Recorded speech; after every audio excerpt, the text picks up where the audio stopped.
got a lot of footage to go over today. Monday was, I think, quite possibly the largest class we've had since we've been open. There were 31 bodies there, counting the coaches. So, and I didn't count how many people stayed after, but a lot of people rolled. So, as always, if you guys see some stuff that we miss, go ahead and call it out. What's going on, Steven? I'm Steve. But it's going to be hard to catch everything, so.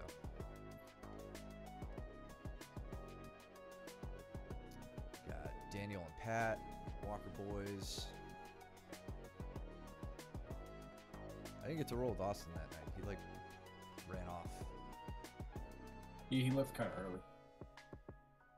He was scared.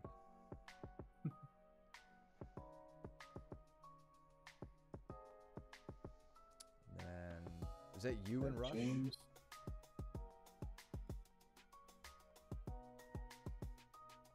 What's up, James? 22 with the open mats, huh? Damn. Is that you and Rush What's up, training? Who? You and Rush? No, me and Austin are training right now. Oh, that's right. Yeah, maybe that's Danny and Rush. I think it's Danny and Rush. Yeah. Okay.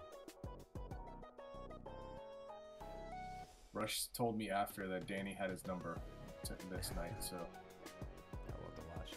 I think Rush is in on a single or something. Looks like, I guess Danny caught him the reverse triangle. Yeah.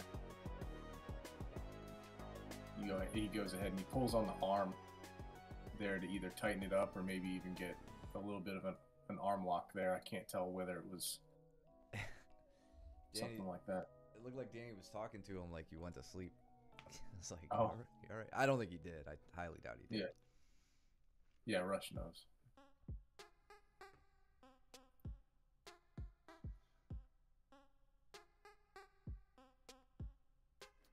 For Gavin and Braden, right up front here. So, I want you guys to remember in open guard, a lot of what you can do translates from standing position. And when people start to make connections with my legs like this in no gi, and I'm seated upright like Gavin is or like Braden is right now. Arm drags are a big favorite of mine. Collar drags if I'm in the gi, but like just right there, that little connection with the tricep. You know, that's like you shift that down to the wrist. You set up your cross grip with your right arm that you're posting on, Braden, and you could hit a nice little arm drag, even if it doesn't expose the back. If it just gets him off balance. You know, plants his hands, and you could start looking for shoulder crunches and different ways to sweep. But don't sleep on the arm drag when someone is trying to make contact with you. Not to mention, you know, look how far Gavin's head is in front of his feet. He's balanced, right, because his hips are back, but his head's forward. But you get his hips, you know, in line or ahead of his feet, and his head's already ahead of his feet, he's falling towards you. And you got leg entrances, back entrances, depending on how he reacts. All sorts of stuff there.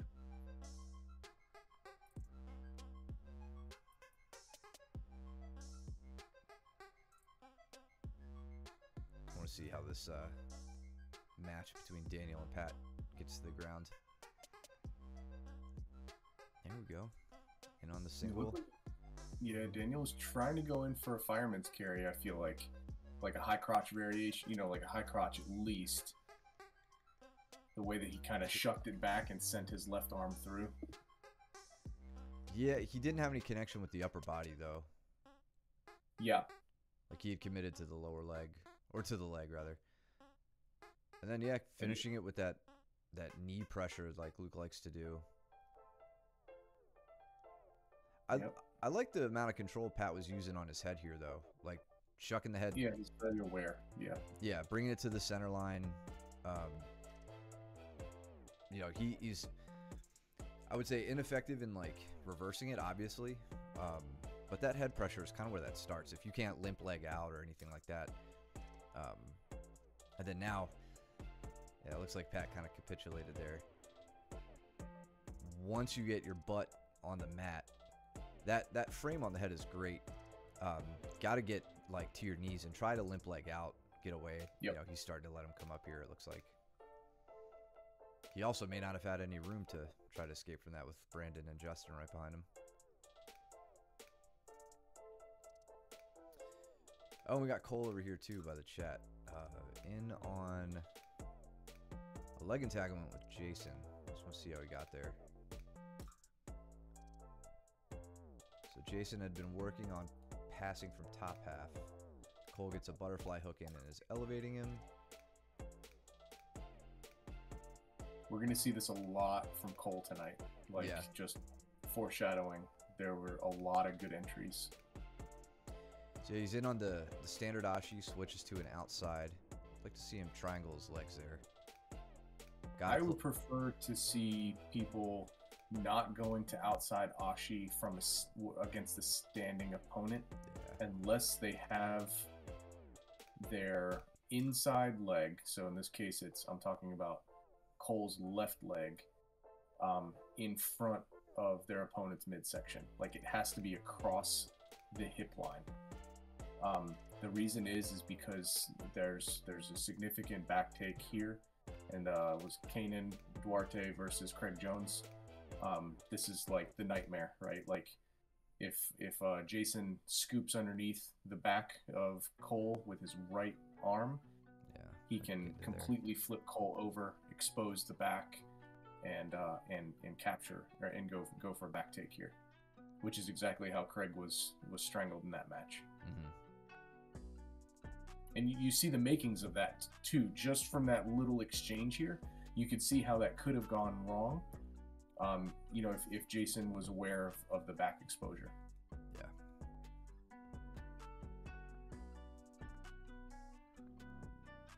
But yeah, even the triangling of the legs, I'm weary of unless I can get that I'll call it the inside leg blocking the hip of my partner. Yeah, what I get concerned about if I do that is normally if I triangle my legs, I can kind of plant my feet to the mat if we're on our butts, right? If we're seated, yeah. I can plant my feet to the mat, I can hide my heels more effectively. But when I'm against a standing opponent, I've got one leg under control. They can maneuver pretty well, reach an arm back, start exposing my legs, my heels to either counterattacks or just breaking open my triangle. Yep. So I'm with you on that. I don't tend to use outside Ashi against a standing opponent. I honestly don't use it frequently at all. Not anymore. I used to. It used to be my go-to. Yeah, I definitely don't use it on you. No, I would advise against it. Yeah. Kevin's got a good bite on Braden's arm. But Braden's countering his weight here, so he can't be. I mean, the danger here is that Gavin can bridge and roll or upa towards his right or over his right shoulder. But you can see Gavin kind of like shifting his hips off to the side here to prevent that roll. Gavin seems to be mixing a little bit of mount escape there with the upa, and then it looked like he was fishing for like an elbow escape. Nice reversal. I really like that get up that he did. Just rotating around. Yeah. Getting to his knees. I think he slips his right elbow. Right. Yep. Well, yeah, he doesn't even have to slip the elbow, but yeah, you're getting to the knees is the crucial part here. And then now, even with Braden holding his head, he kind of take his time. He's not in a real threat of like, there's a bulldog choke there, but it's not a huge danger. And then right to the back. Is that underhook wins? Is that on that one? On that particular scramble? Or I'm sorry, on that particular transition pinball? Yeah, I mean it is. Yeah, right? Gavin like gets that the underhook there. That left underhook is what ultimately wins that. Yep, good call. Yeah, and I should say we decided to continue half guard through this week as well, just because we missed Thursday and Saturday during Thanksgiving week for some training. So Luke and Mike decided to prolong it for another week. So we should be watching you guys doing a lot of effective underhooking, I hope. Yeah, for sure. Let's check out Danny and Rush. See, now Rush has an underhook here, but I don't know what's going on that side of the body. Yeah, it looks like Danny's trying to set up. Danny had his arm triangle set up. Yeah, okay, all right. Half guard is the best part. Yeah, and right now, I mean, Rush has both of his arms on the same side of Danny's body. Yep.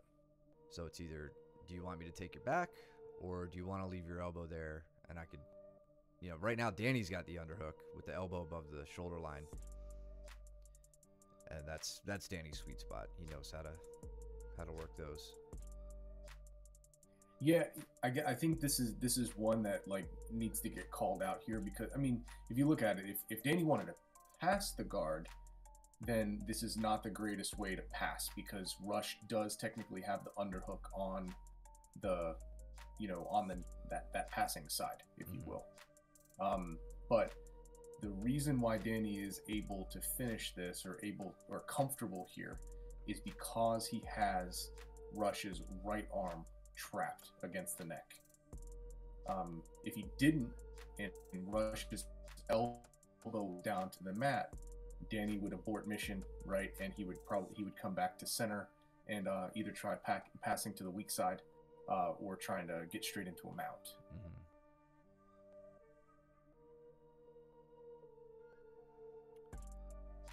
Rush has done good to prevent Danny from getting to the finishing spot that he likes to be in, but these can, I'm surprised he didn't just finish that.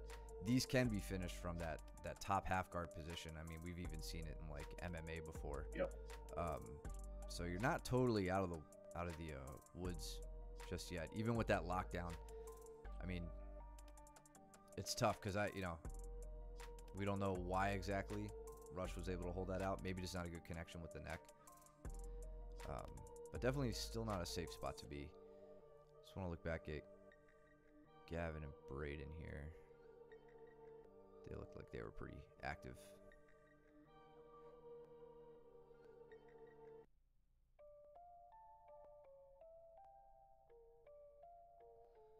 So Braden's almost to a side triangle position. I think he's got the far arm hooked. Okay, yeah, he did, but he came up.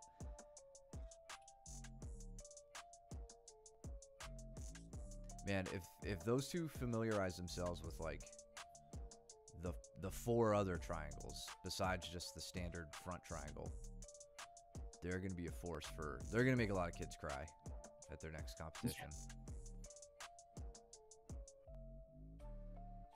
Good scrambling.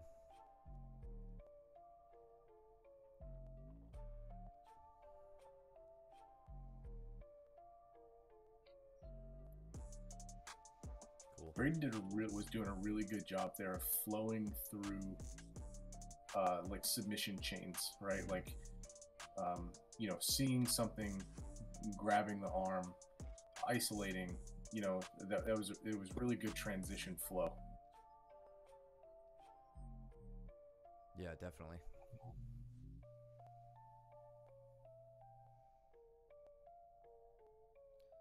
Pablo and Brandon. Hopefully they're not going full speed. Looks like Brandon's letting him work, which is good. Nice takedown, Gavin. What do you do? Soto.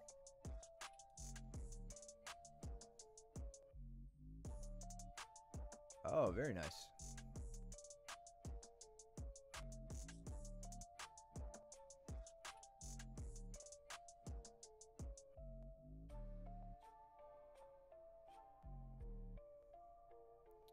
Cole sitting right to guard.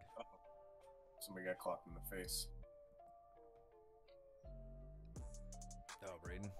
I think Braden did, yeah. Yeah, he's fine.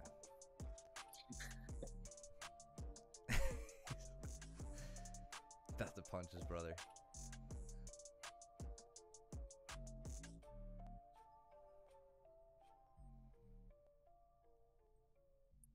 In on the far leg now, Cole is. Mm-hmm. He's got two hands going across. Okay, he's captured the leg.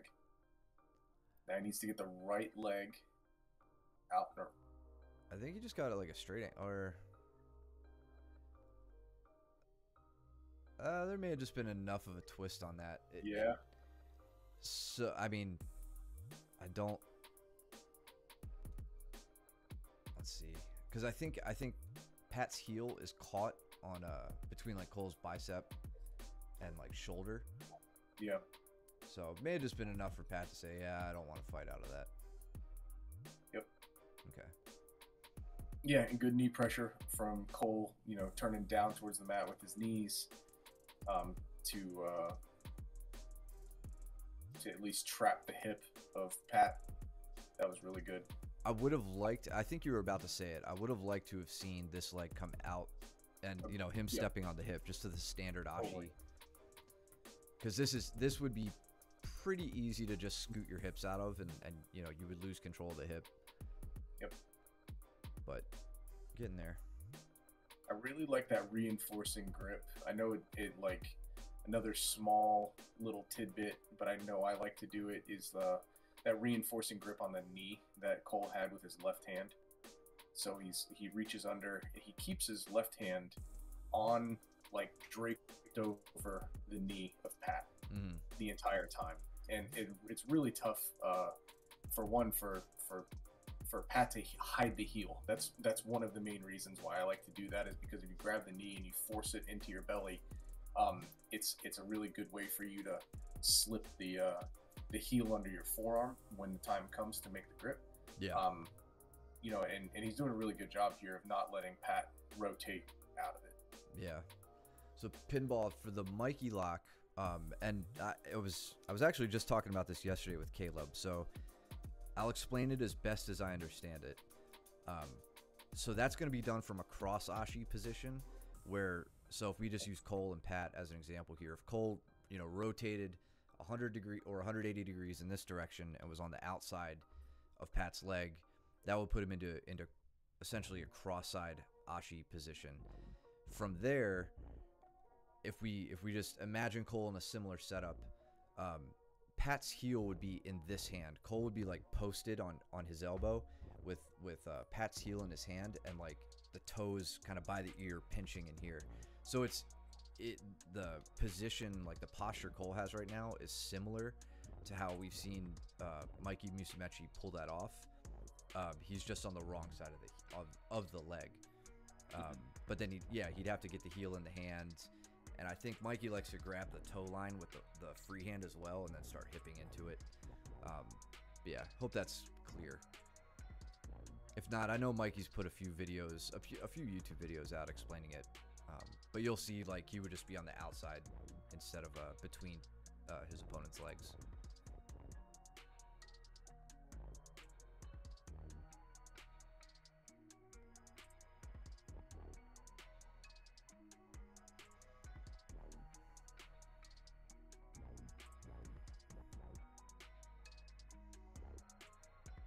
Movement from Rush, avoiding that takedown from Brandon.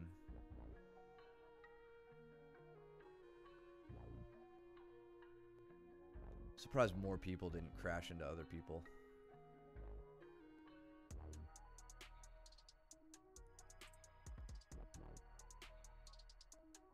I don't know if I said it, but there were more people at the fundamentals class than there were at the Tom DeBlas seminar, I believe. I think we capped that at 30. So not counting Tom, we beat that. Look at Gavin. So this is pretty slick. All right, so Braden is on his back. That's a Gary Tonin setup. For Gavin? Yeah. So Braden's coming over with the reap. He's trying to expose Gavin's right heel. Meanwhile, Gavin says, nice try. Sets up his heel hook grip while standing.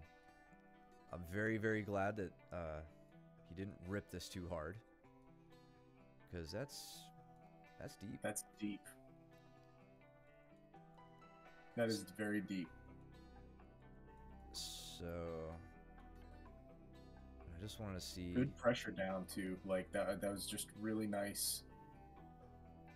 Nice pressure with the knees, Gavin.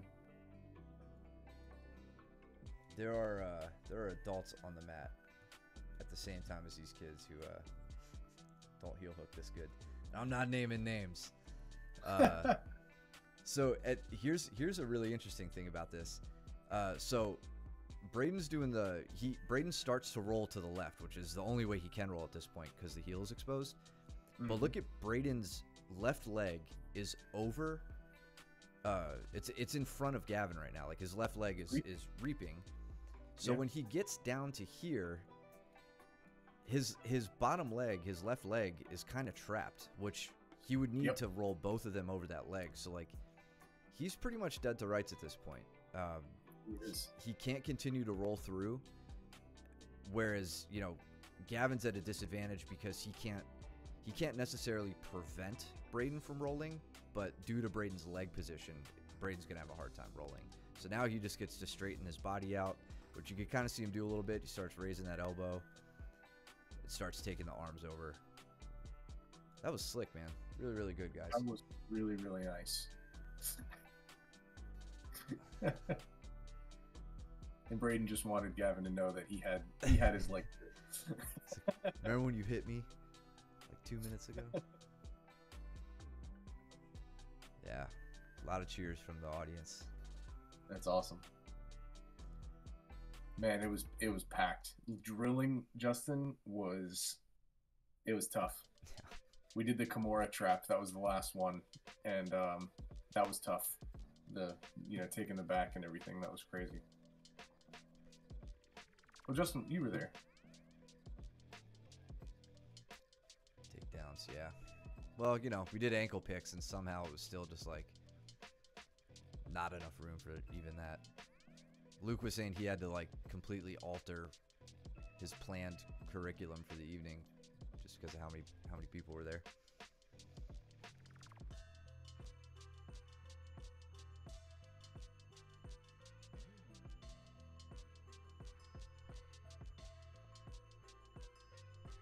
Oh, okay.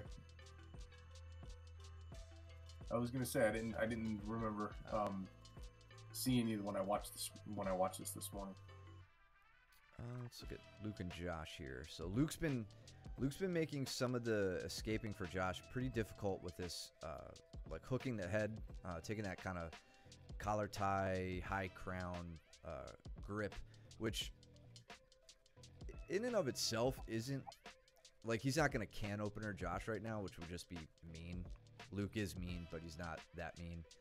But what it's gonna make it a little bit harder for Josh to like get the elbows in and then maneuver from there for like an elbow escape, or even if Josh is taking a more even a more fundamental approach, like we know Bertram likes to frame the hips, do a nice stiff arm and shrimp the butt out in a real explosive way, which these bigger guys can do very effectively. When you're forced to curl up like that, you lose a bit of your you lose a lot of your range of motion. So it's gonna be more difficult for him to work from there. So that's giving Luke time to settle in, get him under control. You'll notice every time he feels that Josh is starting to like get some sort of purchase on his hips, he starts to control the head. And then right there, he uses the threat of an Americana. Let's back it up a little bit more. Where are we at? He's using this 2-on-1 gripping on the arms. We see him attacking the right arm first, and then making a quick switch to the left when he feels that he's got an opportunity to actually put that hand to the mat. So with the left arm in an Americana threat, Josh rolls up to try to break the grip, and in doing so, he exposes his back and leaves himself open for a gift wrap, which Luke takes full advantage of and switches to the back and gets his body triangle. An hour and 45 minutes to train. Pinball, that is dedication. Wow. Damn, dude. Yeah, I imagine sitting out a roll would make me sad too if I had to travel all that way. Wow.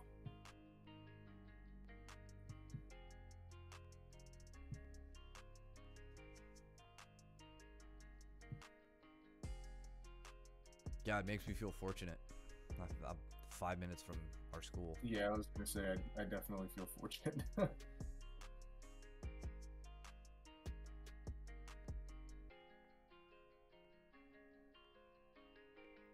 I hope you get to train often enough to make it worth it, man. Yeah, no kidding.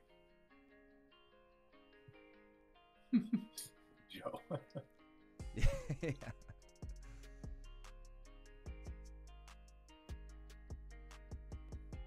10 years. Wow. Dedication indeed. It's the jiu-jitsu equivalent of their starving kids in China.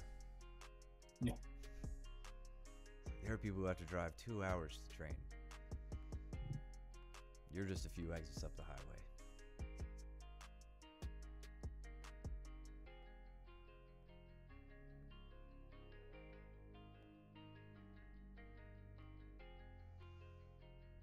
All right, so let's see if Rush end of the round. I'm gonna see how Rush and Brandon handle the mount position.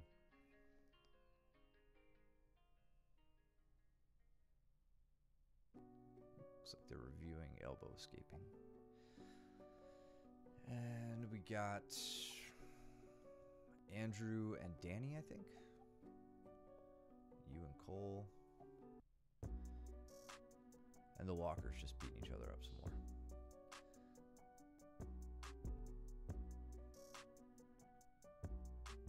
Oh, geez. Snowed, yeah, for sure. Are you guys getting slammed already with it? I haven't paid any attention to any northeasterly like record-setting squalls that I feel like happen every year.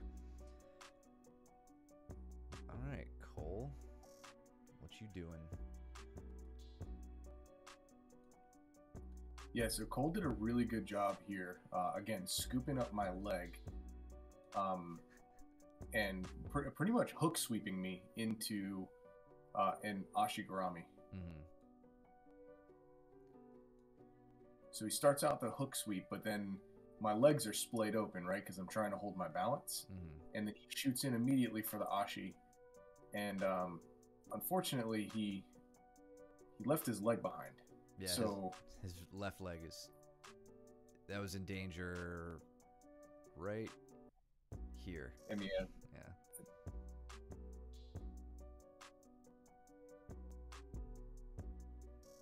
He knows it. Yep. They definitely didn't get bigger, Steven.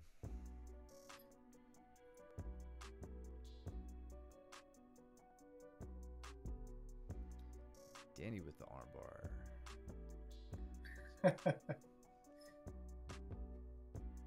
It's this shirt. AlvaFitness.com. Yeah. Their rash guards are on a little small, so it makes you feel real good about yourself. So Danny's digging real hard on Andrew's elbows. He's in a very high mount position. Okay, and then he gets to slip around the left arm to get to the armbar. Got it.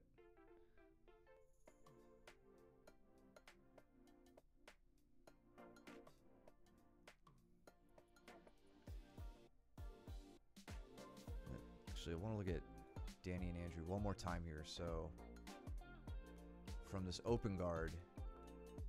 Now this is where, Andrew, things can get a little sketchy for you, right? So I think you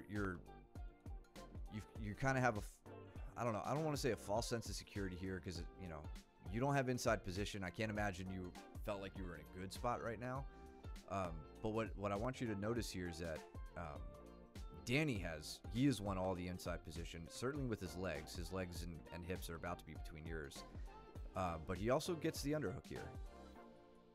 So as you're up on the collar tie, right here, Danny gets double underhooks. It looks like, well, at least one. I thought he got the left one in, but he definitely gets his right arm.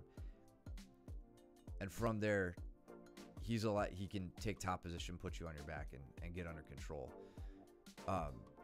From this guard passing,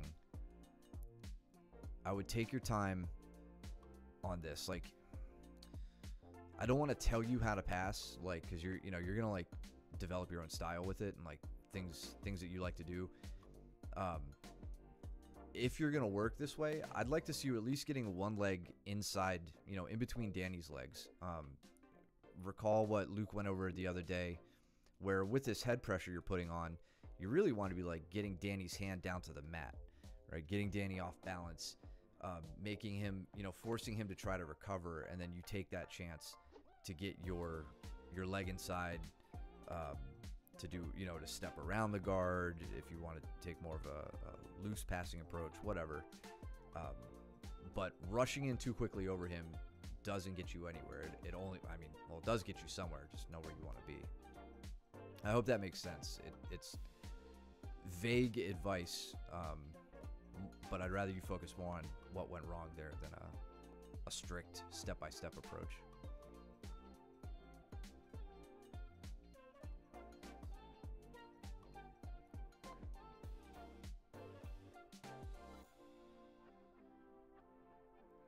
Cole almost has you in that calf slicer that we saw. I think one of the Tackett brothers do, like William Tackett a long time ago. Yep. I'm gonna hide you for a second. Go ahead.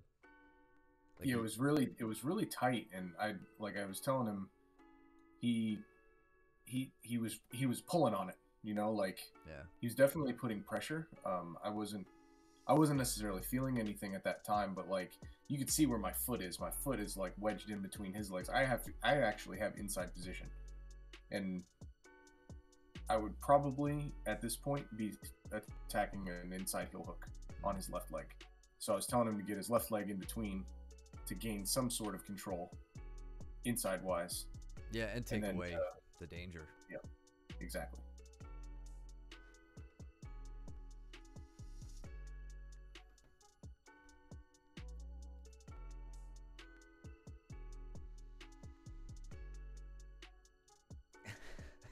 Justin.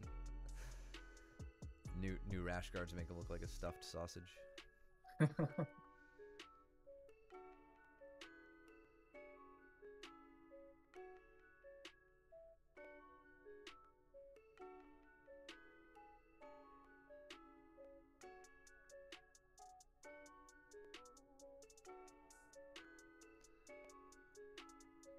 Austin looking for his own Ashi entrance there, but Brandon staying really well composed and dealing with it. Now he's got double inside position. He chooses to attack that straight arm. I really like that transition. So too. He's got Brandon in the 4 points position, and I think with those butterflies, like Brandon's hips are just like I think too far away from being over Austin's hips, so he's not really gonna do anything with it yet. But he sees that base and says, "I'll just take that instead."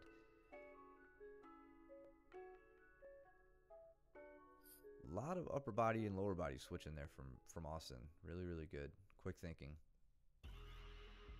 Definitely got Austin on his heels.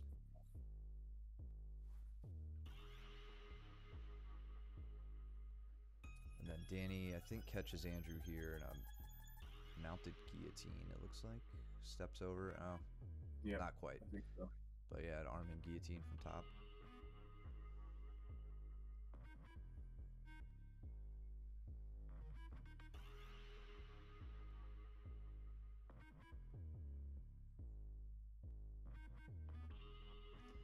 And Austin working his hand fighting skills here. Let's see how he does.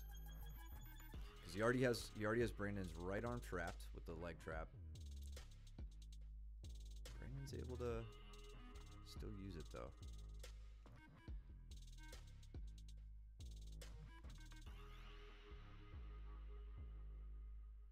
Alright, I've got some thoughts for you, Austin. Austin doesn't even watch the streams anymore. I don't even know why I'm helping him out. Arm. Oh, great work from Brandon. Way to stay composed. Yeah.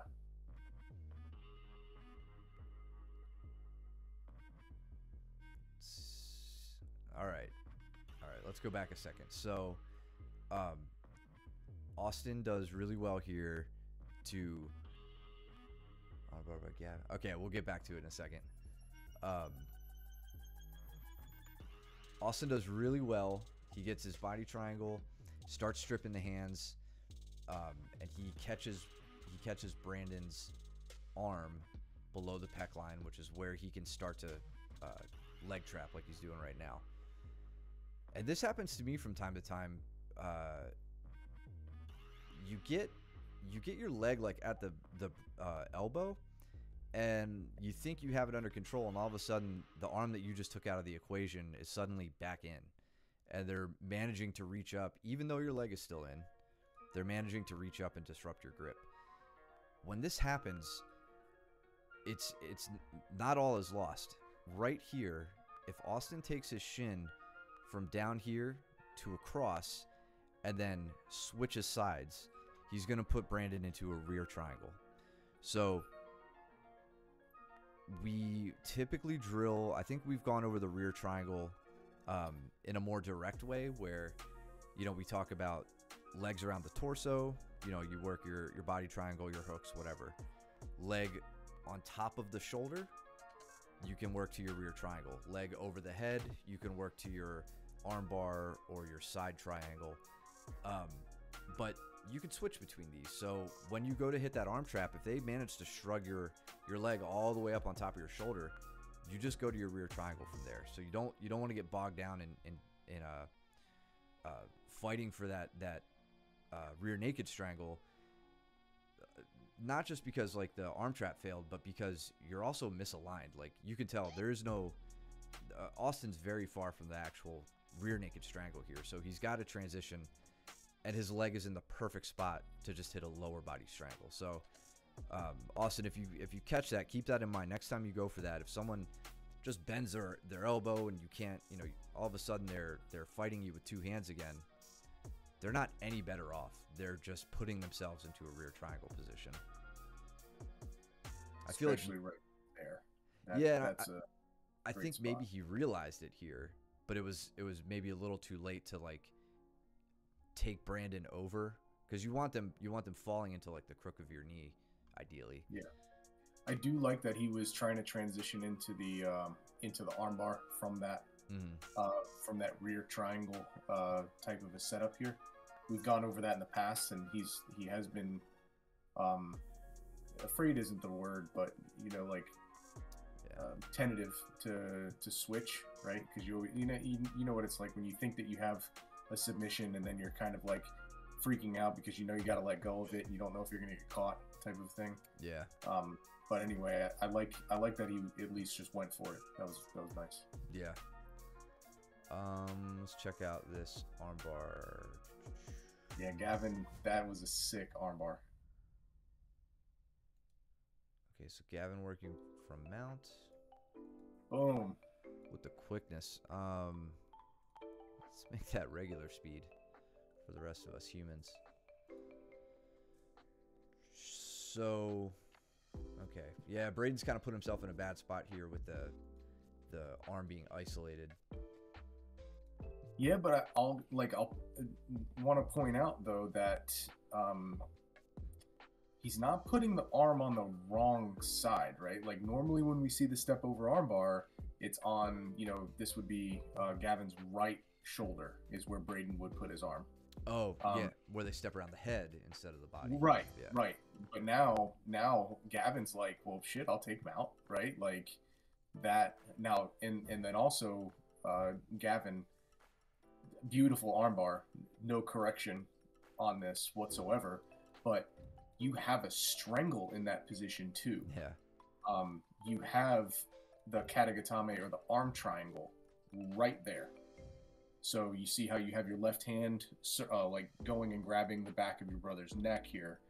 You can sink your elbow in even deeper, make a gable grip connection, and drive over to your right hand side.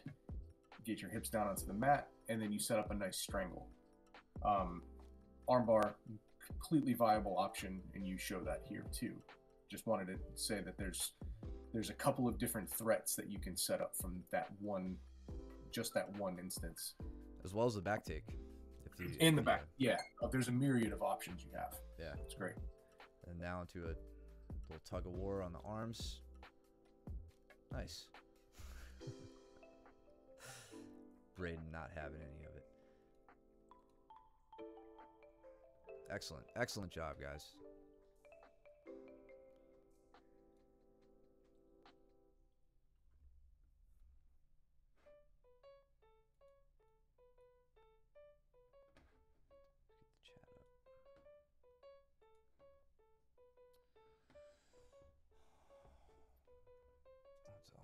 promotion.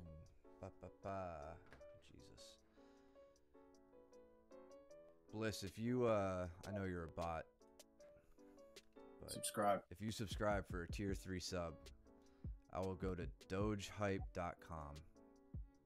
Exactly as it's spelled. And put my mom's credit card in. How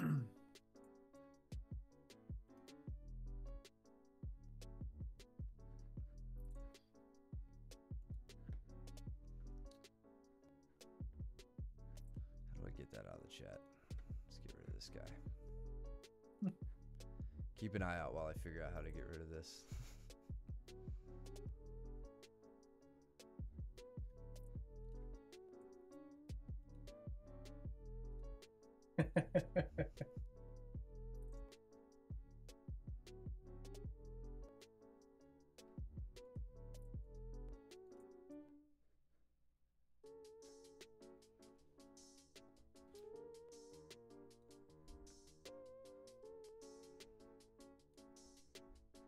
Whatever.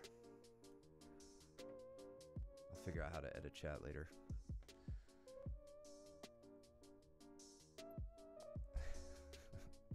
Thanks, Jordan. Appreciate it.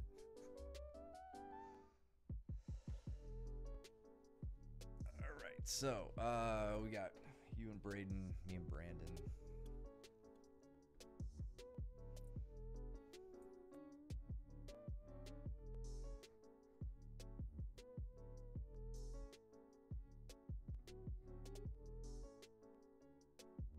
Oh, and Pablo and Austin. Cool.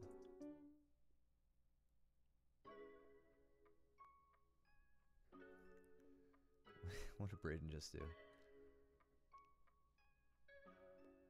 Oh, okay, front headlock. Straight on my neck, man. Yeah. Like, so that's one thing, or not one thing, but one thing that you'll notice from this role is just, again, the smooth transitions that he was hitting throughout the entire time. Like, he was like, oh, arm, I'll take it, right? Neck, I got it. He was all over everything that I was leaving behind, he was on it. Yeah, they have a real way of showing you what you're not protecting at any random time.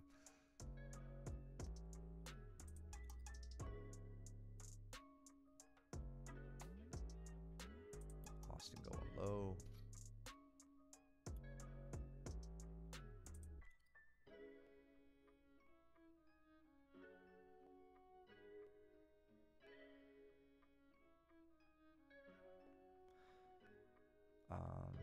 Just want to look at you and Braden real quick.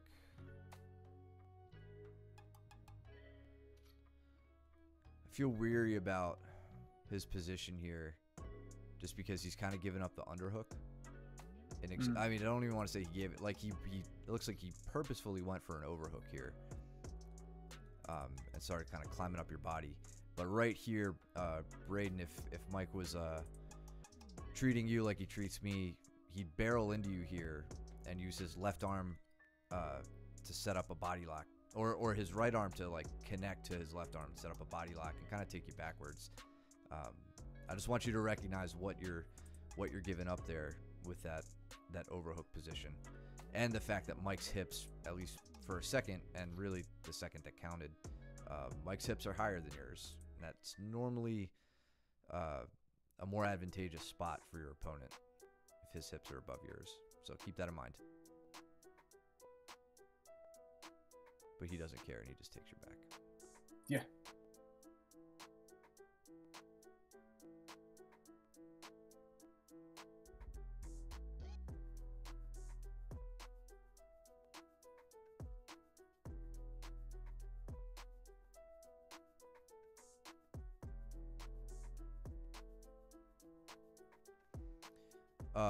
One other thing to throw in, just for what we were talking about earlier, when we're on someone's back and we arm trap.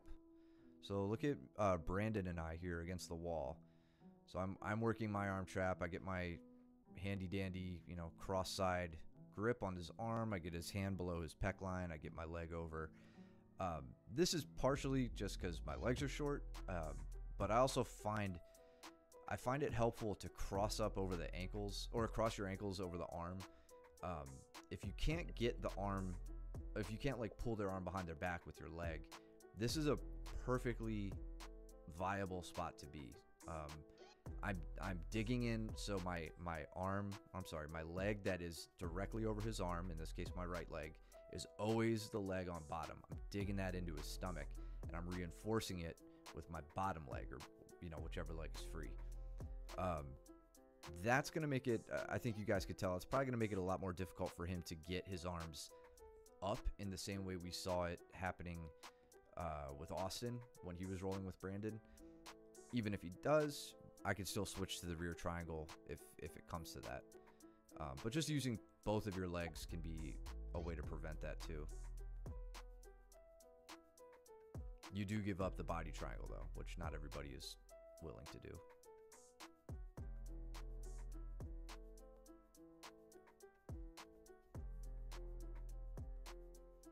And a great takedown by Brandon. Shoots it on a single leg.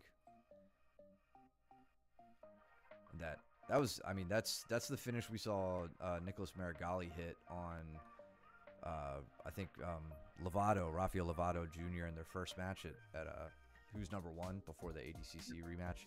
With that single leg, you can reach to a tight waist grip and then pull them backwards. If you find you don't have success with running the pipe, where you kind of put a lot of that chest pressure onto the top of their leg and like bear down and rotate, this is another fantastic finish that I really like.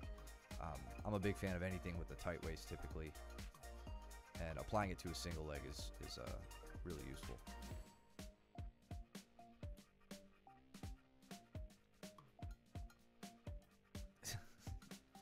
Danny stomping on Brandon and Josh.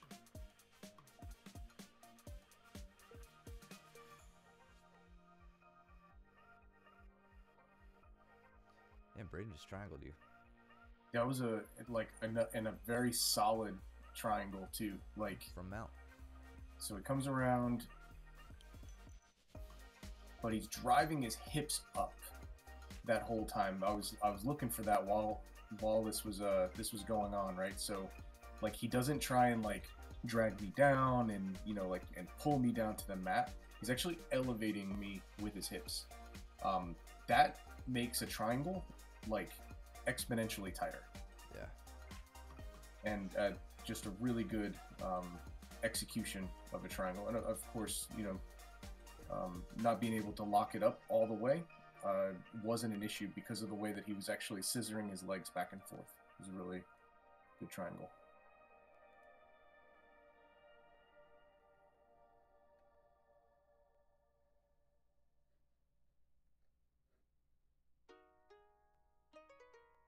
I just love the textbook double legs, right? Those textbook shots just look so clean.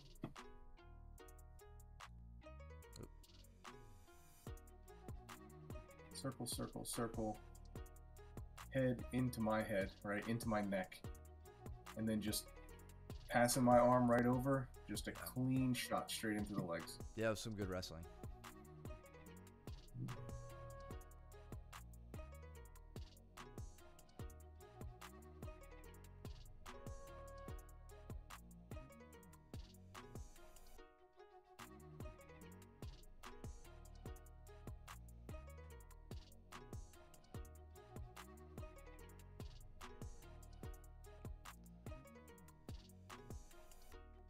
So I was really proud of Brandon here, working this counter to a standing guard break against me.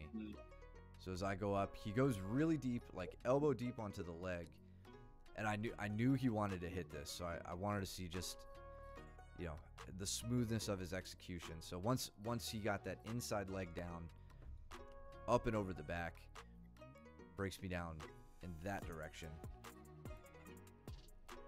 Now my heel's a little low. Well, you know what? I would say my heel's, it's a little low on his body, so like the tension wasn't the best, but he's got my heel in the right spot on his arm. It's not in the crook of his elbow, which makes me happy.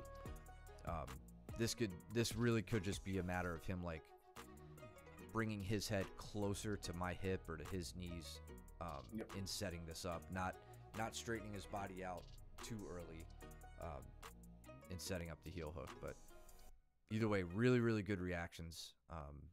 I was stoked that he went through and hit that move.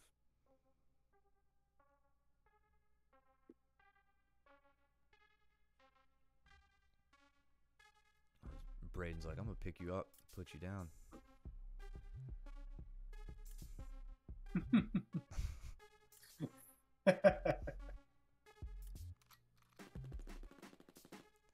I like that far reach ankle pick he did though to finish that. Not that part.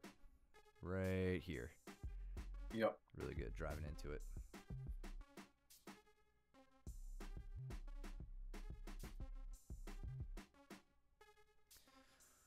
Is that Luke and Diving Kimura? Andrew? Yeah, and I have thoughts on your diving Kimura here, which will...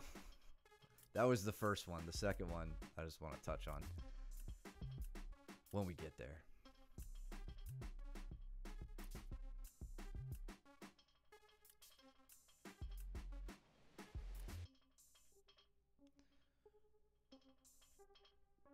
He's doing a good job controlling it. He gets little subtle escape tactic here, but completely denying me a strangle arm. Yep.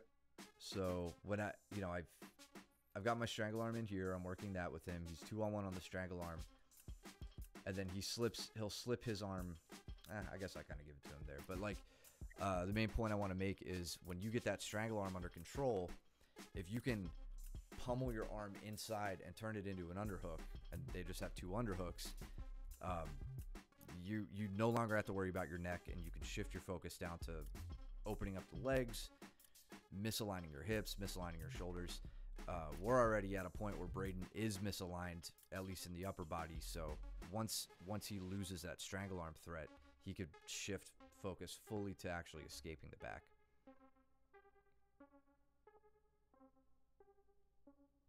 Andrew, you look like you're in a tough spot. Yeah. Yeah.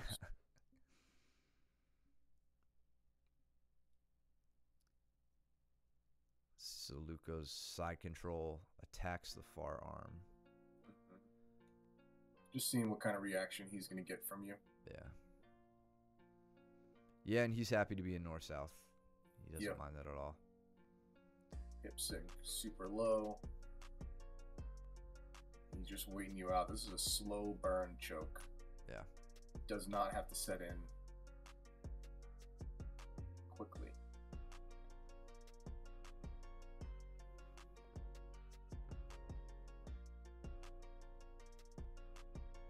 Is that Cole and Veronica? Yeah. Okay. Andrew just... That's one way to get behind him. You gotta get the bull down somehow. Yeah. Nice ankle kick. Yeah, that was really good.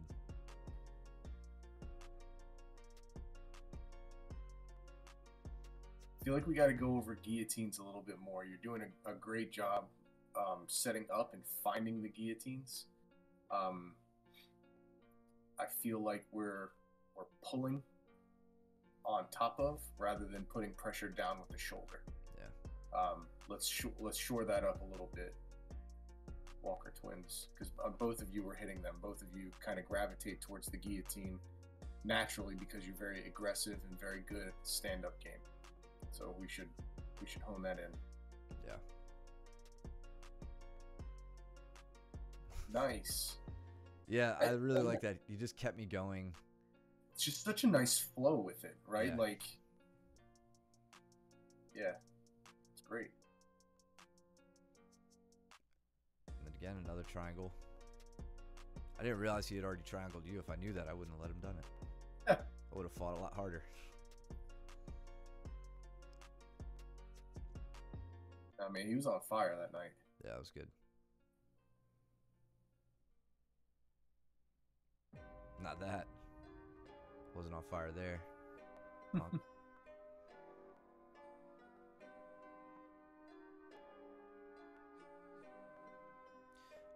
So Brandon and Brandon, by the poll here. I don't know if they were correct. Maybe they're talking through it. Let's see. White rash guard. This ankle pick is way too exposed right here. So Yep. this is, I know I talked about this when I was going around with you guys during drilling. This is an example of what you don't want to do with that collar tie. Don't let your elbow, your arm extend out. Your elbow gets too far away from your body, leaves you not just vulnerable, but also just a really like ineffective ankle pick. You've got to control the head really well. So I don't want to see you doing them like this. I don't want to necessarily say what you should like switch to here. This is just kind of poor execution. Brandon actually has a step over armbar.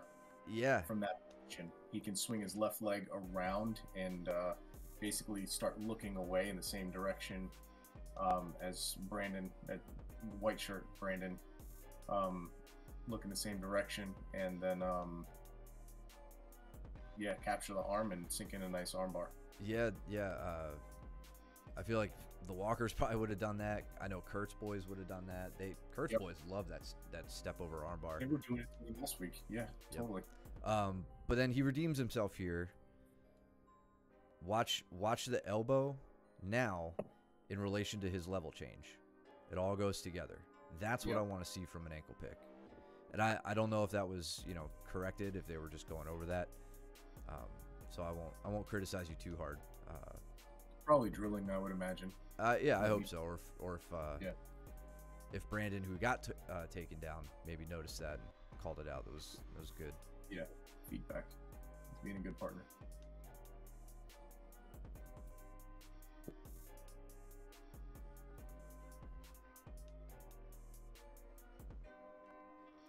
Just more sweeping.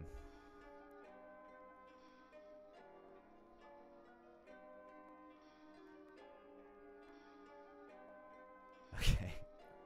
So right there. Felt super bad about this because Braden kind of like face planted. I just kind of got out of the way, right? So as he came in, I just kind of sidestepped and didn't end well. He landed on his head, which is, bad news. You don't want to do that. So when it comes to this rolling Kimura, the best, most recent example we saw of it was, Mike, your competition footage. This is not performed from this far out, right? There's a lot of distance between you and me here, Braden. That's not a good time to do it. I don't want to advise any of our students to do any sort of jumping, flying maneuvers in general, just because it could be a little sketchy in class. I don't care if you do them to me, but like, with other training partners, it can get a little dangerous. But when you do this, I want you working from a leg on the inside position, and I'm gonna have to, since we don't have a really clear example of it right now, I could show you guys at class next time I see you what I'm talking about. But you can make this a very effective armbar, or I'm sorry, a very effective Kimura attack. You can utilize it as a guard pass. You could transition to the back with it. You just got to set it up right. So I'm glad that you guys are going for these. I just want to make sure you're giving yourself the highest percentage entrance into it. So next time I see you guys, if I don't remember, please remind me, and we can go over a much better way to set this up so that this doesn't happen. And you get your back taken, or your face breaks your fall. That's never good.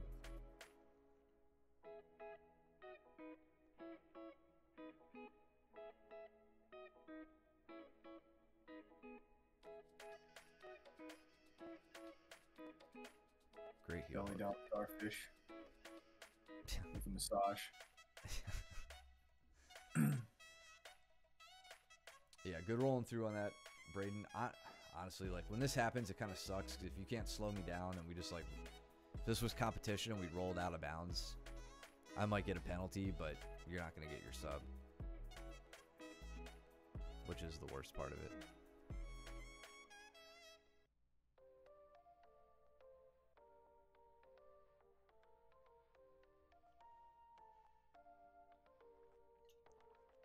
big Haragoshi.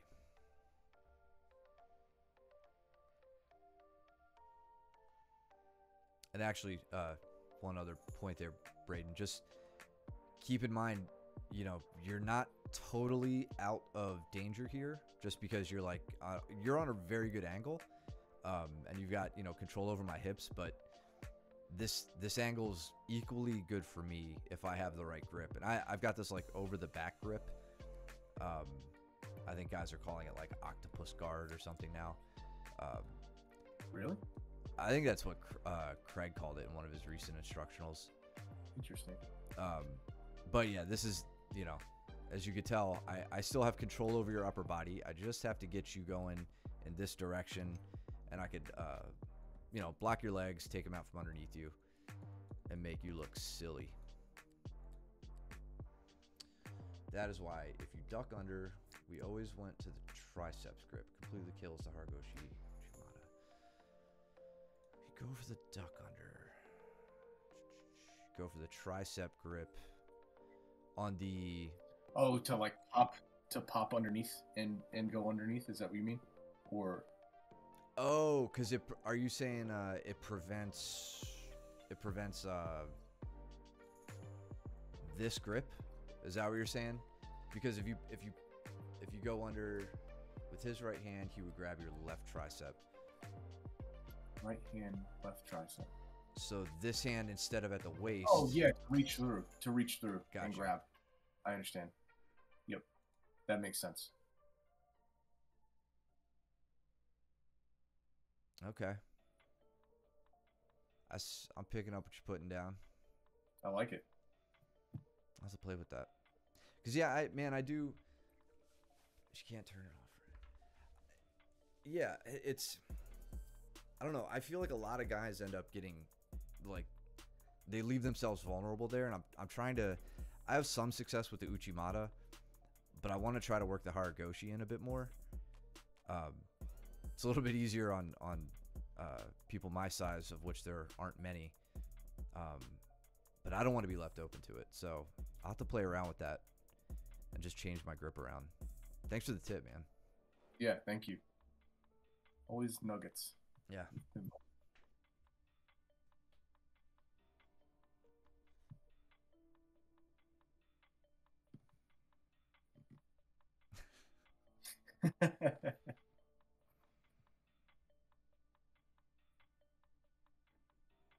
I bet if I said it in Thai, you would appreciate it, James. I was gonna say.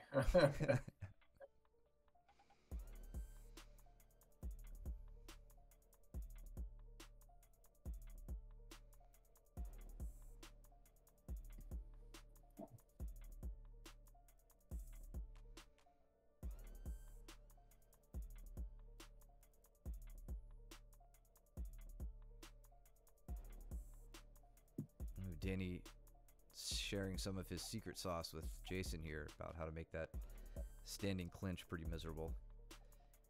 See, showing Jason to go to that clinch around the neck with the driving the forehead onto the other side of the neck. Danny does that, and I feel like I'm getting like an actual guillotine is being maybe just like rested on my neck, but it's real heavy, you know.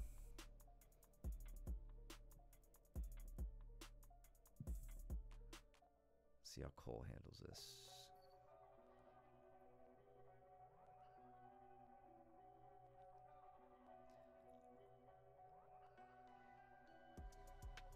There we go.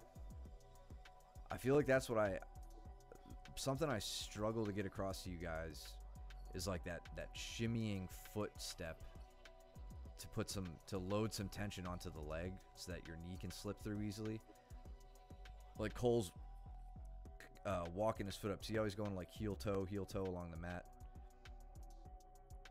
That starts making it a lot easier for your knee to pop through when you're caught in half guard, which makes it so much easier when you actually get to a spot where you can like do a little hand push on the knee. Deep dig on the leg. Josh tapping early, it looks like.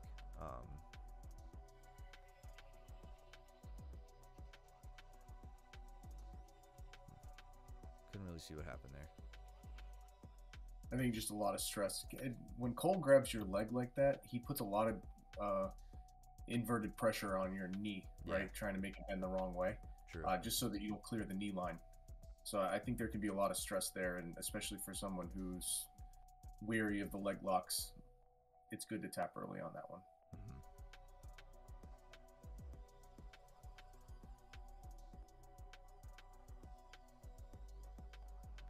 Jason, quick double.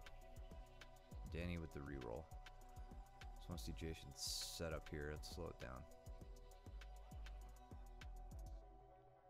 So, like he just pulls him, like he does that kind of pulling Danny over. Nice. I think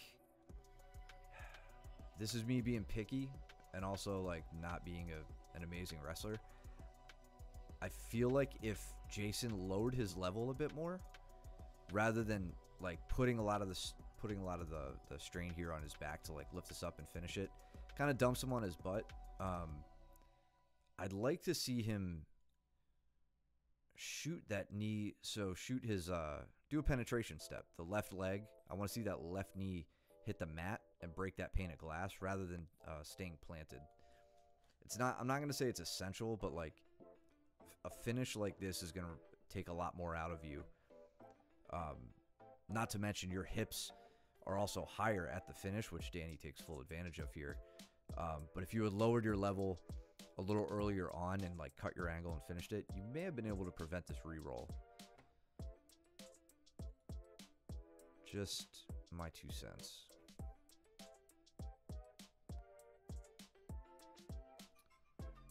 Dummy sweep, but Yeah, Danny I love ready for it. like the immediate get up, right? Yeah. Like that's something that we've been harping on a lot. I think it's showing, at least through this particular one.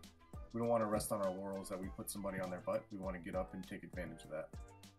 Yeah, I was yelling at Paige and Kendall yesterday. They were training in the adult class, and a good rule of thumb for all you white belts is the sweep. Like if you're sweeping somebody, the move doesn't end when they hit the ground. The move ends when you take top position. So That's right. if Jason just put Danny on his butt, he wouldn't get points if that mattered. He'd get points as soon as he gets up and exhibits control. That's where I think a lot of people early on mess up. They just put them down and they go, he's down, I could get up when they're drilling it. It's like, no. Get your ass up, take top position, establish control. That's how you know you want to sweep.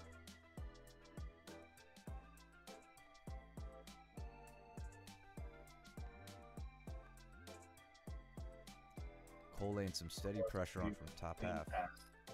What was that? What was that? Go ahead. I was Cole executed the exact same pass. Yeah. That he went over with or did on Josh. Yeah, and Josh, I don't know if you're in the chat or not. Here's a common I don't want to say mistake, but it's like a baited reaction that the top half guard player will do.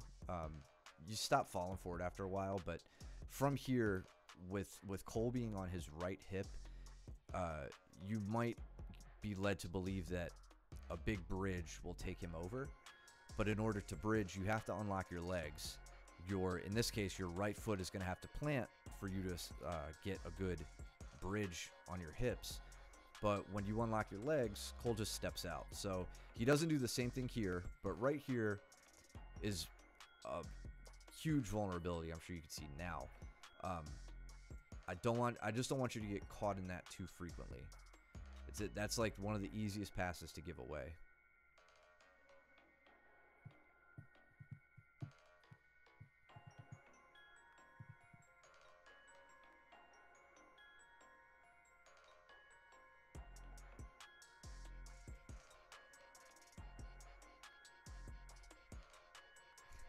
You see Danny's modification here to the cloverleaf.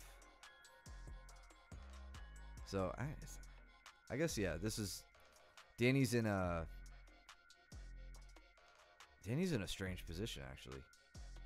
As I'm looking at it, I'm like, I don't even know what I'd call it, because it's not 50-50, because he doesn't have his left leg across. Yeah, it's a reap. It's he's got a reap. Yeah. Yeah, yeah, it would be a variation on cross ashi, I guess.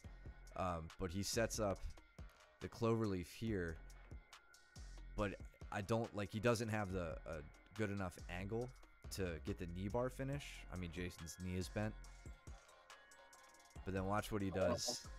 Point out that Jason has an inside heel hook from hell. Yeah. He 100%, if he let go of the grip and reached back with his right hand. Now, he does not have control over Danny's right leg, but gravity does, right? Like, so you can't discount gravity with submissions either. And so if he's leaning to his left with his left knee down on the mat, and then basically his entire body could be posted up on that knee, he could reach back and isolate that leg and start applying some heel hook pressure here. Now, Yeah. would he be able to get the break if Danny didn't move, right? But anyway, it would be enough of a threat, I think, to get him out of this position. Yeah, that's a great point. And I'm sure now he's kicking himself because Danny gets a cheap little modified toe hold here. As soon as he gets, as soon as he gets that grip free, watch what he does. Damn, Jason's just like, he knows as soon as I let it go, something bad's gonna happen. I wonder if Jason knew he had an option there. I don't think, man, I don't think he did. But Danny starts to set up his toe hold from that position. It's funny to me because normally you see this done, you know, you're going to get a knee bar. You know, the Texas Cloverleaf is primarily a knee bar. Yep. But you can get some pressure on the opposite ankle as well, like an Achilles lock. Never seen anybody turn that into a toe hold. No. Danny gets the Chief Innovation Officer title for the day.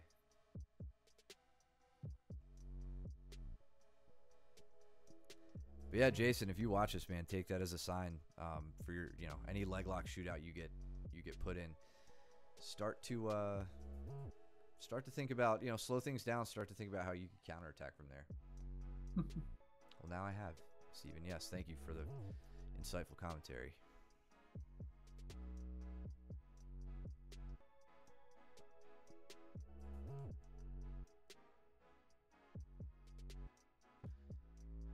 And for Braden, this is Luke's doing what I was saying early on in the stream. He's attacking like he just attacked you with an arm drag. Nice. I love that. I knew that was coming. Can you go back to how he set that up? And let's contrast this with the way that he set it up on you. So the way that Braden, the way that you set it up on Matt, you were like, you dove from about this distance. Yeah. One of the big differences is what you do with your right foot here when you're coming in. You're stepping and then you're diving, right? So you close that distance and then you roll over the shoulder. This is what you want to do. Yeah. For this reason. I'd like to see you step in even deeper, to be honest. Agreed. But it's a step in the right direction.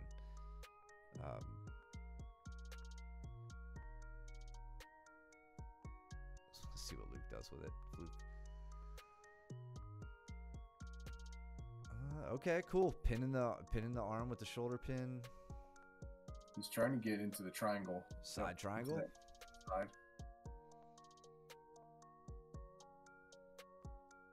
Cool. What did Cole and Josh just do? Is there a finish there, or are they just moving? Yeah, I think they're just moving. Oh. You get kicked by Danny. Danny steps on him. Alright, so Braden didn't get the side triangle finish, but that was good. Really good. And Gavin stepping in. Yeah, again, Gavin now with the head hunting, right? Like, we got to get you finishing these guillotines from the standing position. That would be an easy implementation.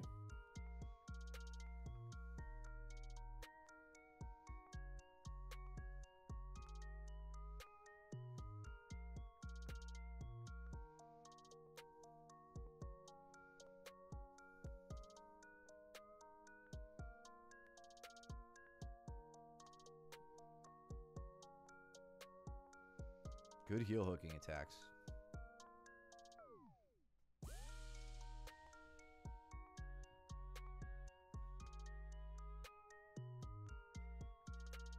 That was a nice triangle.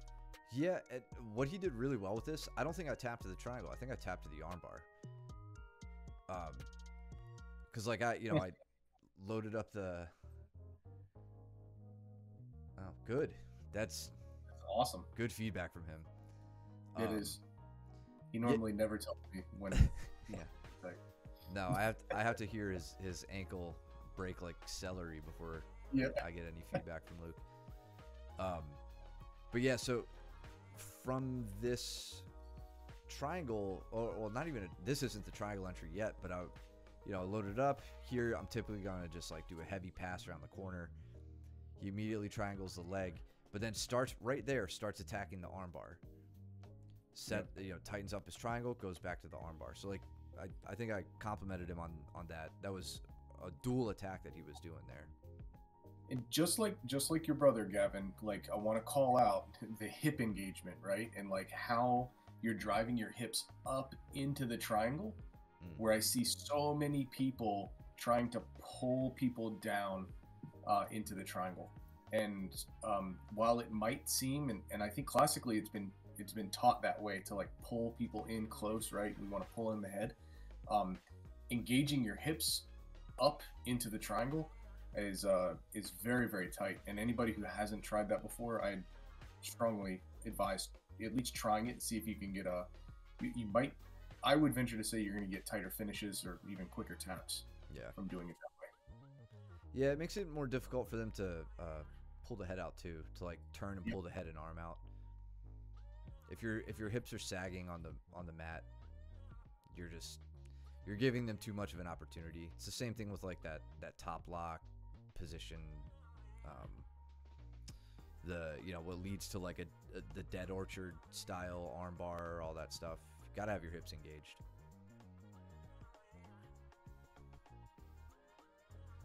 So here he's in the Kimura, saying, "Hey, what was that thing we went over in class today?" Mm-hmm. Oh, he's putting it together now. Boom. Gets it. Sweet. Way to piece things together.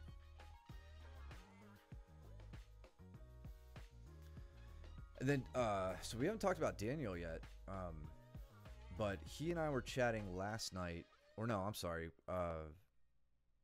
this was Monday night. So he and I were talking, I think like on the weekend, another big Haragoshi. Let me see how I did that. I think I didn't have the same over the back grip. I had like the head and arm grip. Daniel and I were talking about his mount game for Nogi, and I was just giving him some ideas. A lot of the stuff we've seen, like Cole actually working, really, really heavily focusing on the underhooks prior to getting to mount, getting them, or getting to mount if you don't have them, how to get them, but then focusing on getting the elbow above the shoulder line and going to work from there, not just using the mount as a spot to get your 4 points and then transition. Daniel's really effective from side control, from north south. Those tend to be where he works a lot of his game. I think I made a convincing case for him to work on mount and become extremely dangerous there. So he spent like all of this class just like wrecking people from mount, and he kept going. Jameson told me I had to make all of you better at mount escapes or something like that. But he really was. He was focusing a lot on the underhook battle and capitalizing on it.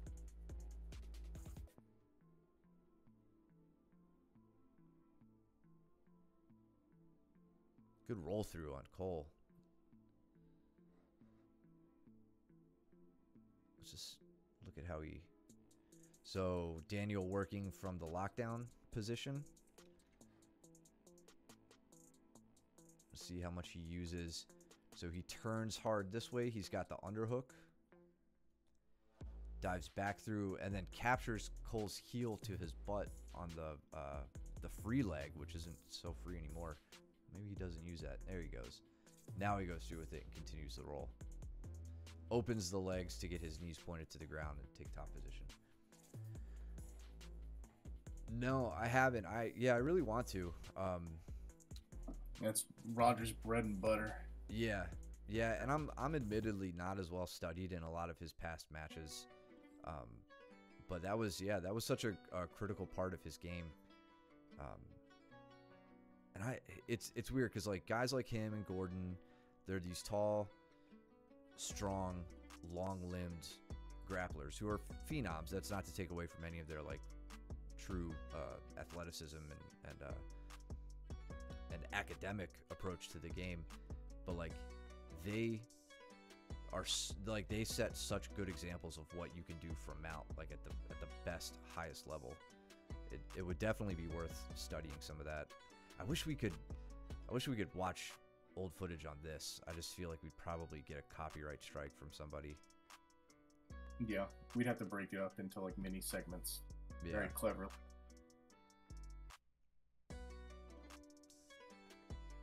So taking Gavin through some of the finer points of hand fighting here to finish these.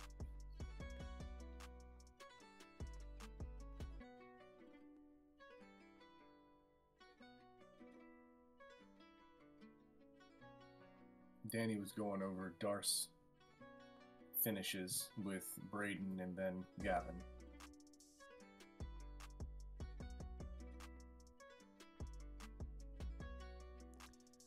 Caleb and Daniel. Daniel wasted no time putting Caleb on his butt. Then we got Josh and I up in the corner. I think Mitch and Cole.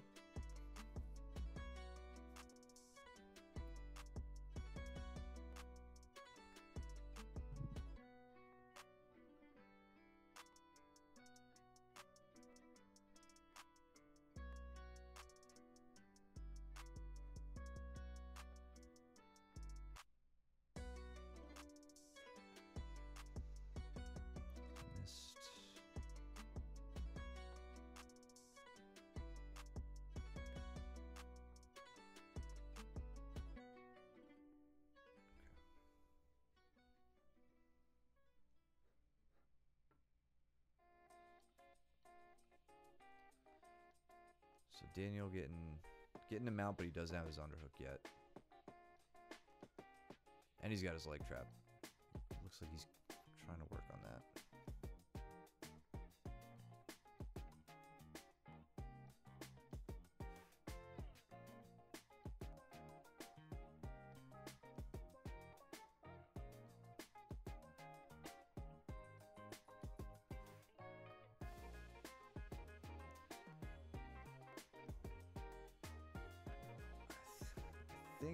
Oh man, I thought Caleb went out the back there.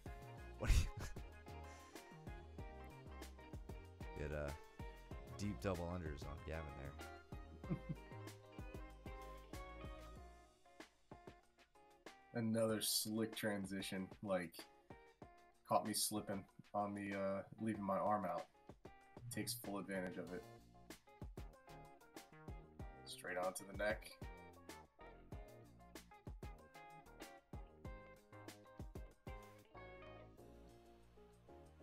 Like I mean, just anybody in the chat or watching or whatever, like it's so hard when somebody is constantly attacking for you to try to change the tides, right? Yeah. And I mean, that's what Gavin's doing so well here, is always keeping me guessing, right?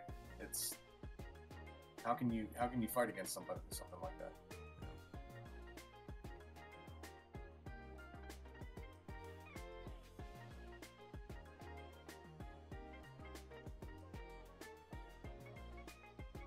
What did Daniel wind up getting on Caleb? I don't know if he maybe a Katagatame Or a smother. Yeah, it could just be a smother.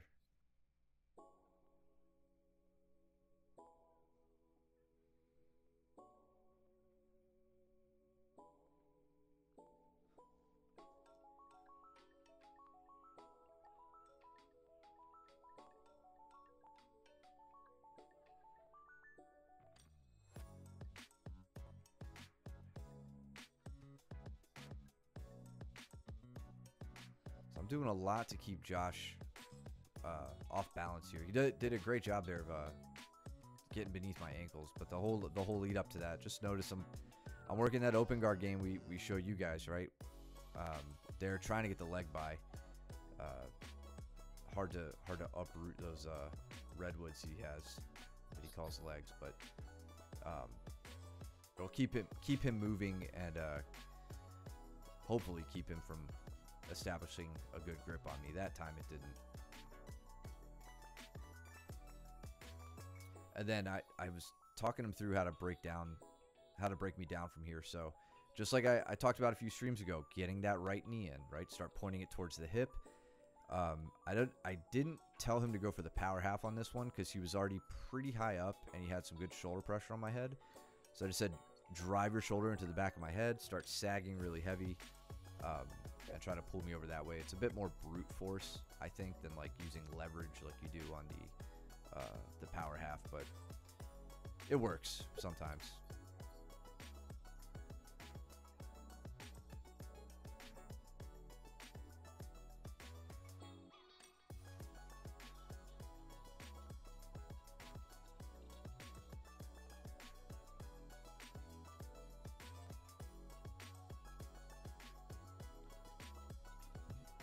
Gavin switching up.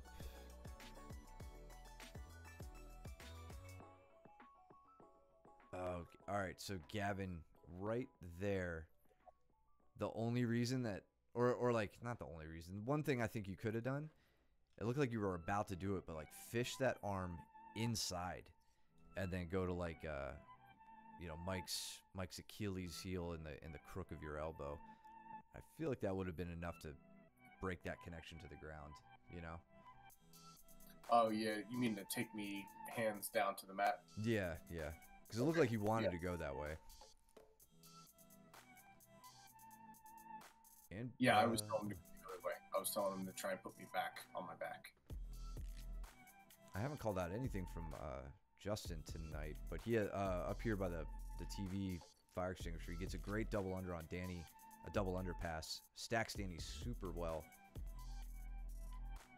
That was great. Like guys half-ass this so much where like they just try to pass from here, but he really puts Danny up on his shoulders and neck and then lays the pressure on to get the pass. That's exactly what I want to see out of that. He was my drilling partner that night. We went over it. Nice. You got to be very careful trying to pass into north-south with Danny. Yeah. Getting caught in the triangle. But it looks like he staved it off. That was great. Good job. Man, normally at this time of the night, there's like 6 people left on the mat. I know. We had, everyone fighting through and through. It was great. It's 9:30. We got 2 more rounds to go. Yeah. Thanks, everybody, for sticking with us. Got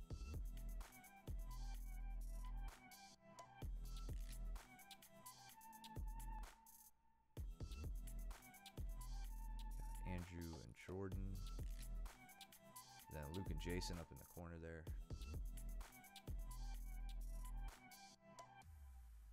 And Danny and Caleb.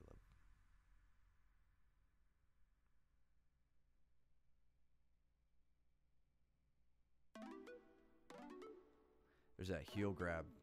I think you were talking about that I'm trying my damnedest to get into this pendejo guard, and then I wanted to take my leg, and I'm like, it would have taken me way too much energy to even try to get out. I don't think I would have been able. I don't know if I would have been able to or not, but probably not.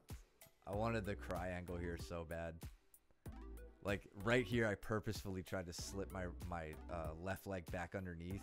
But you're pushing my leg away here, so there was no way I was gonna like lock that up.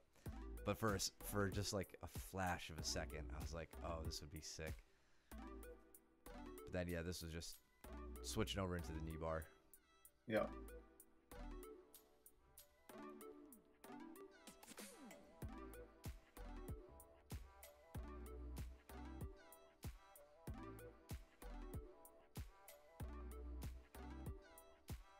Awesome.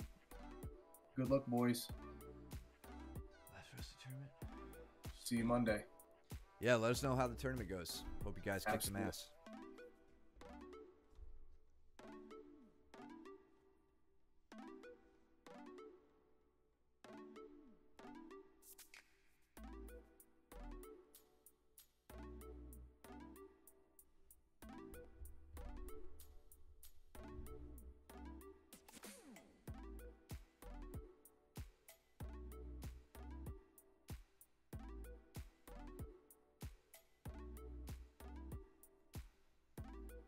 Yeah, you put a ton of pressure up top to get to the pass. It was that was enough to make me tap on that one. Oh, I didn't see. Oh, Right. on the shoulder, yeah. Well, yeah, So and you're posting really high, chest to chest connection. You came around for the pass, and as soon as you landed in that side position, it Yeah. was yeah, and with your legs shelved up on my leg like that, I felt comfortable about it. But as soon as you got there, I could feel you just like get still, and I'm like, oh, I'm on his shoulder right now. yep. All good. Yeah. No bueno. And that ankle grip again. I keep saying I'm not going to play this guard, and then I just keep playing it. Yeah, whatever. I think we found a good spot to work on it though. Like when we sat and talked about it. Mm-hmm.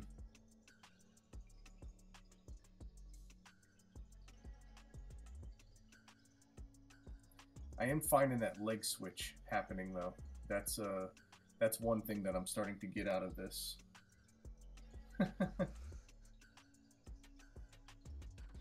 I did the same thing on rush.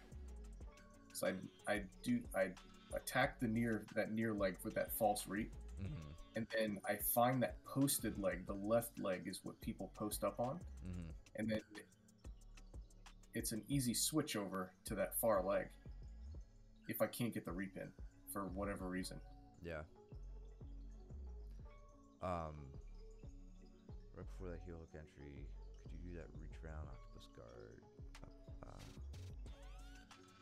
Are you talking about this? Was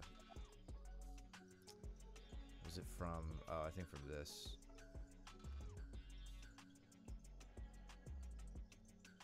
Right from here, I think, is what you're talking about. So,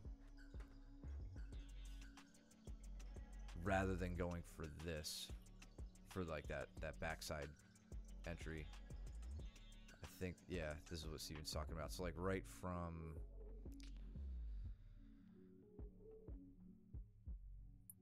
here, like reaching that left arm out and around my waist. Yep. So Steven, I honestly don't know enough about that technique and like the system he's trying to promote around it to say like what effectively you could do from there.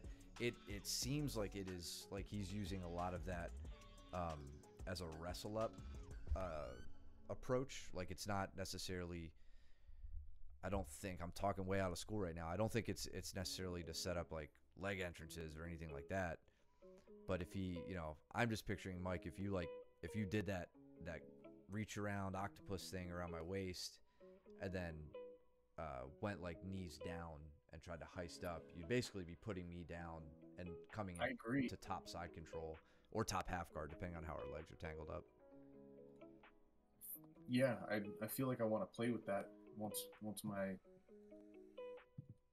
shoulder's in better shape. Yeah. Yeah, that's the other thing too. So I haven't seen him do this. Yeah, I don't see why not. The top or the half guard entanglement, leg entanglement, I don't know how that would play into like making it difficult to move there or not. Mm-hmm. We'll have to try that. Cole and Rush have a really sick little exchange here. So Rush is working that shin pin position on side control / knee on belly a little bit. Mm-hmm. And watch Cole go for that like oh no, this wasn't where he did it, like the over the back sweep. Right now he's trying to prevent Cole or trying to prevent Rush from setting up that side triangle or the triangle position from side control. Rush stays really composed, just kind of body surfs around. And then right here was slick. Like, I feel like Cole tried to control that leg and possibly like use it to lever Rush over, but he slips right out of it, just goes right back around, takes Cole's back, or starts to take his back. He doesn't have it yet. But it was a cool exchange. Yeah, it was really nice. Then now Cole is in on that. Yeah, that was nice. Great way to pick up that leg. So now he's going up into a reverse Ashi position. Yep. Keeping it and getting the knee bar. Yeah. Nice. Cole, some of what I want to see you working on, since you're starting to get the entrances, obviously, like, stay vigilant working on those. Got to start working on your grips up top and like setting up to the final grip that you want to get. Kind of seeing you get into the spot where you're hugging that ankle, you're keeping it under control. That's great, but now how to transition into the actual like heel hook grip is going to be a big thing to work on next. Maybe not at the next class, but like soon. So now you're in on that false reap. I think we started there, and I was just going to try to shut it down, which getting my leg inside yours, there is where you can hit the finish. But as long as I can keep my leg inside your leg, that's what we were talking about for the viewers. Talking about how to shut it down. As soon as I step to there, where's a better example? Right here. That's going to make it difficult for Mike to use that leg as the power leg. Similar to how we use it when we hit sweeps to like get our hips off the ground. As soon as Mike can use the leg, which as I step over, now Mike can plant the balls of his foot, or the ball of his foot, and then invert, bring his head under, and now he's into cross Ashi.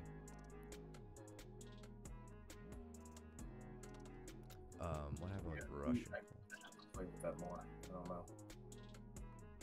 I was playing with it with Rush too. I got it. I didn't get a clean entry like that on anybody that night. Alright, so we got Andrew and Rush for a good final match. Great back snap. take. Yeah, very nice snap. Look at that again. Slow it down. Wrist control, heavy collar tie. Get some stepping. This would make Luke proud. Luke's a big proponent of immediate strangle attacks when you get to the back. Obviously, you guys hear me talk a whole lot about the hand fight. Best thing in the world is when you get to skip all that and just sink the strangle right in. So good awareness there, Andrew, to get that snap, go around, and then just immediately attack at the neck. If you get held up there, you can start trying to get your hooks and all that. But that was good thinking. He's got the head and arm under control. Man, I want to see you do a big bridge over your left shoulder right now. Rush can't base in this direction. So this is the way that you would want to bridge, Andrew. You're gonna have to develop that feel and that awareness. Took him the other way. Still gets it. Yep. It was such a precarious position for Rush's neck. I don't think he could have stopped that shoulder roll. Yeah. No matter what. Very nice. Good composure by Rush. Doesn't feel good to have somebody hanging on your neck. Doesn't feel good to have Andrew hanging on your neck. Very true.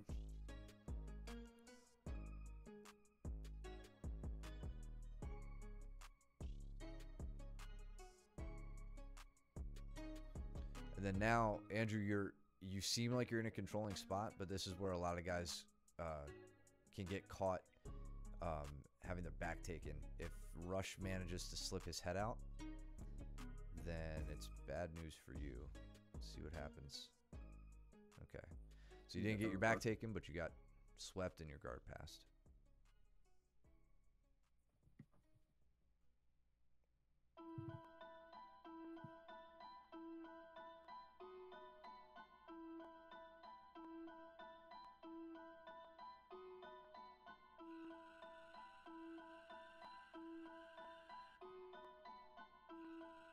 Then Josh and Cole and I are going over a That good option reverse from reverse Ashi. Rush. How did he get there? So let's see, Andrew. You don't know it. Oh, okay. Yeah, Andrew kind of bridge turned into him. Andrew, keep in mind, you know, when you have somebody in top side control here, you're not. So you look like you moved with the intention to bridge him and get him off balance. I'd rather see you shrimping, like turning towards him, shrimping your butt this way, and getting your knees back in between you and him. That doesn't involve planting your feet. Shrimping, to shrimp your butt out, you'll have to plant at least a foot.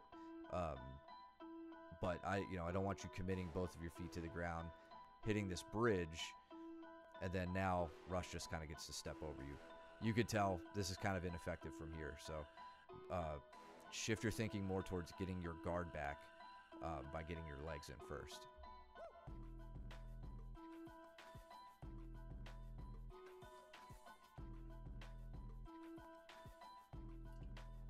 And then now, same thing with your upper body framing, right? With your arms, you're doing that thing a lot of white belts do, where you start to like reach up and basically hug the guy as if you're going to control his posture and maybe get a roll. Rather see you, yes, exactly, getting your Right hands there. to the hips and start fighting to get his hips under control. He's got these like loose grapevines on you that probably aren't going to do much. There we go. Leg fighting. Excellent. Gotta straighten out that left leg. Yep. This is all good stuff right here, Andrew. With those bridges, we want to maintain a connection with the hips, because that connection with the hips with your hands is a frame. When you bridge into a frame, it becomes a wedge, pretty much, right? Or just it's easier to start off balancing. Oh, Josh. Giving it away, man. Josh, for you here, you've got that arm up. Cole's in such a bad spot right now, and you posture up, and that just lets him get his elbow back down. I want you to stay heavy chest to chest, and just think about moving your head to the outside of Cole's arm. That doesn't involve bringing your chest up, and that'll set you up for that arm triangle or the katagatame you hear us calling it. You don't have anything there. There's no arm bar or nothing like that. Yeah, you'd have to get around outside. Yeah, just like Cole's talking me through right now. But you had a strangle there, so be on the lookout for those.